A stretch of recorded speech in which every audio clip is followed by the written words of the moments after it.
Assalamualaikum warahmatullahi wabarakatuh. Welcome back to my YouTube channel. Balik lagi bersama aku, Lia Elia. Di video pembahasan kali ini kita akan membahas ilmu kimia part yang pertama. Yuk langsung aja kita masuk ke pembahasan materinya.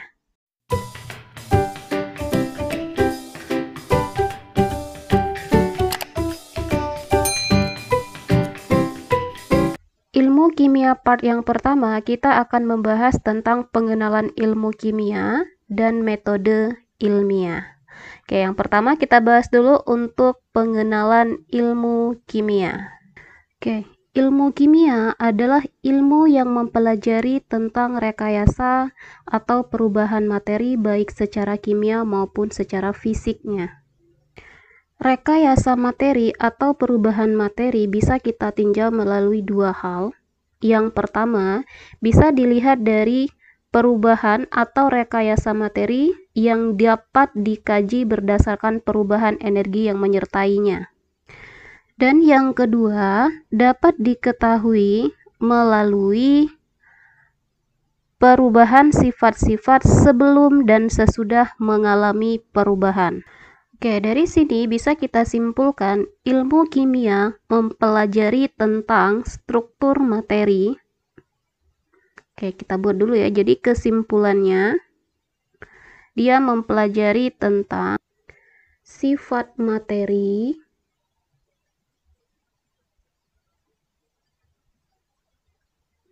kemudian perubahan materi,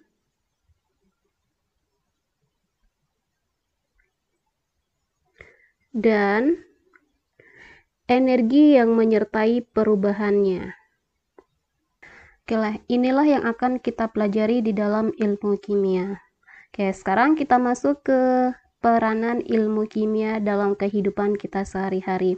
Apa sih manfaat ilmu kimia kita dalam bidang kesehatan, dalam bidang pertanian, mungkin dalam bidang biologi, dan lain sebagainya. Oke, kita bahas satu-satu. Dalam bidang kesehatan atau dalam bidang kedokteran, ilmu kimia biasa digunakan pada saat kita uji laboratorium, bisa ya. Nanti kita akan bahas di bab tersendiri tentang laboratorium di ilmu kimia part yang kedua.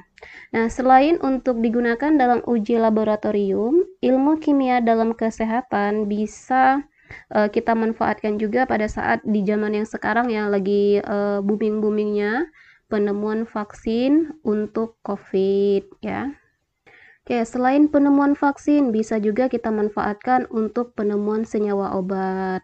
Oke, coba apalagi yang contoh dalam bidang kesehatan. Oke, bisa juga untuk penjelasan dari struktur flu burung. Jadi kita harus mengenal dulu strukturnya baru bisa kita membuat atau membuat obat yang bisa menanganinya. Nah, itu salah satu fungsi ilmu kimia dalam kesehatan, mungkin masih banyak yang lainnya ya. Coba dicari lagi. Oke, yang kedua, peranan ilmu kimia dalam bidang pertanian. Oke, apa saja contohnya peranan ilmu kimia dalam bidang pangan atau pertanian? Salah satunya yang pertama ada rekayasa genetik untuk meningkatkan bahan pangan, bisa ya. Yang kedua, pupuk sintesis. Jadi dengan adanya pupuk sintesis kita bisa meningkatkan hasil pertanian.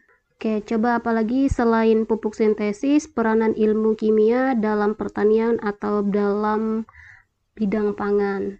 Oke, ada lagi satu contohnya pupuk atau pestisida untuk membasmi hama biar tanaman kita bisa tumbuh subur.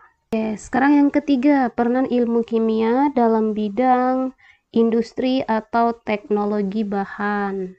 Dalam bidang industri atau teknologi bahan, salah satu contohnya penemuan polimer. Nah, apa itu polimer? Polimer ini termasuk senyawa yang terbentuk dari monomer.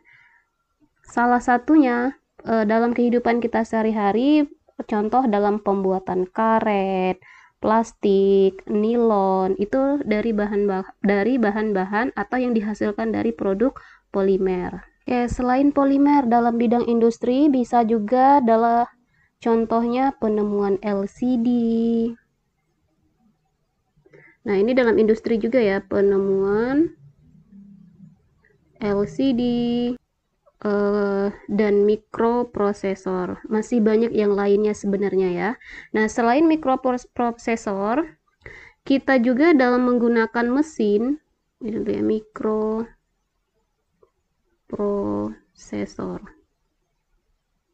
Selain dalam bidang industri, ini selain mikroprosesor ada juga dalam bidang industri. Kalau penggunaan mesin-mesin yang besar, kita membutuhkan logam yang baik. Nah, ini salah satunya peranan dalam bidang industri. Oke, masih banyak yang lainnya, ini hanya beberapa contohnya saja ya. Sekarang yang keempat, kita lihat peranan ilmu kimia dalam bidang geologi. Dalam bidang geologi, ilmu kimia juga berperan penting dalam penemuan batuan ya yang terdapat di dalam maksudnya itu untuk menemukan kandungan yang ada di dalam batuan tadi, kandungan mineralnya apa saja. Oke, sekarang kita lihat peranan ilmu yang kelima dalam bidang arkeologi. Arkeolog. Nah, di sini peranan ilmu kimia kita bisa menentukan usia fosil dengan menggunakan radioisotop. Yang keenam, peranan ilmu kimia dalam bidang lingkungan. Oke, sekarang coba kita lihat apa sih peranan ilmu kimia di dalam lingkungan. Nah, kalau dalam lingkungan banyak sekali masalah lingkungan yang sering kita hadapi, contohnya pencemaran air. Nah, pencemaran air ini bisa diatasi dengan menggunakan ilmu kimia, ya pengolahan air bersih. Yang ketujuh, peranan ilmu kimia dalam bidang biologi. Proses kimia yang berlangsung dalam tubuh makhluk hidup membutuhkan penjelasan secara kimia. Contohnya pencernaan, pernapasan, proses metabolisme, itu semua membutuhkan penjelasan kimia. Sekarang ke-8, peranan ilmu kimia dalam bidang hukum. Nah, ada juga ternyata ilmu kimia peranannya di dalam hukum. Apa? Kita lihat. Kalau pembuktian sebuah kasus, contohnya seseorang menggunakan narkoba. Nah, itu nanti akan diuji. Urinnya akan diuji menggunakan ilmu kimia. Oke, masih banyak yang lainnya ya. Maksudnya uji laboratorium ini bisa tes sampel, urin. Di situ nanti kita bisa membuktikan apakah seseorang atau pelaku tersebut menggunakan narkoba atau tidak. Ini ketika kalau kasusnya itu kasus narkoba ya, itu salah satu contohnya aja. Nah, masih banyak lagi peranan ilmu kimia dalam kehidupan kita sehari-hari. Ini hanya beberapa saja ya. Untuk referensi yang lain, coba searching di Google atau dimanapun ya. Nanti di sini kakak buat tugasnya aja untuk mencari peranan ilmu kimia dalam kehidupan kita sehari-hari selain yang sudah saya tulis di sini. Oke, sekarang kita masuk ke pembahasan yang kedua, metode ilmiah.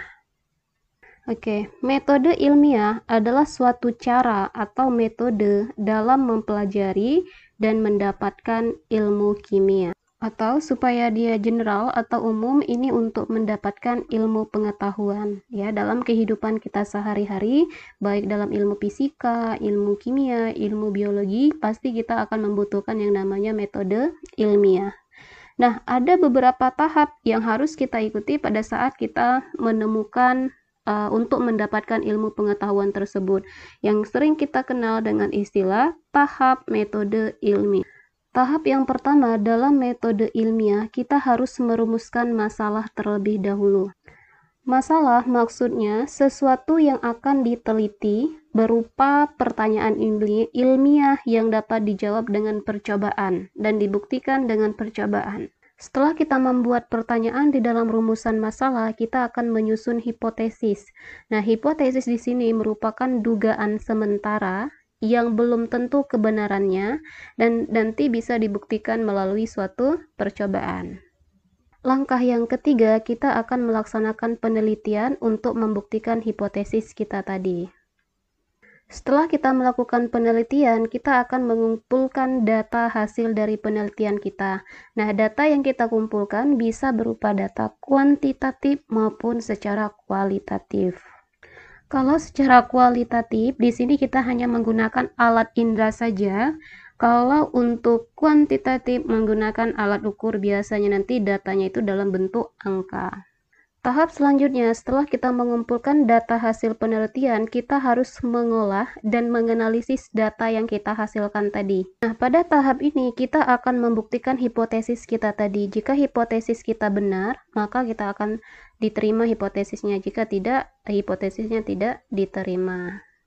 Tahap yang selanjutnya, kita akan membuat suatu kesimpulan. Kesimpulan yang kita buat adalah rangkuman yang sudah dilakukan selama kita penelitian tadi.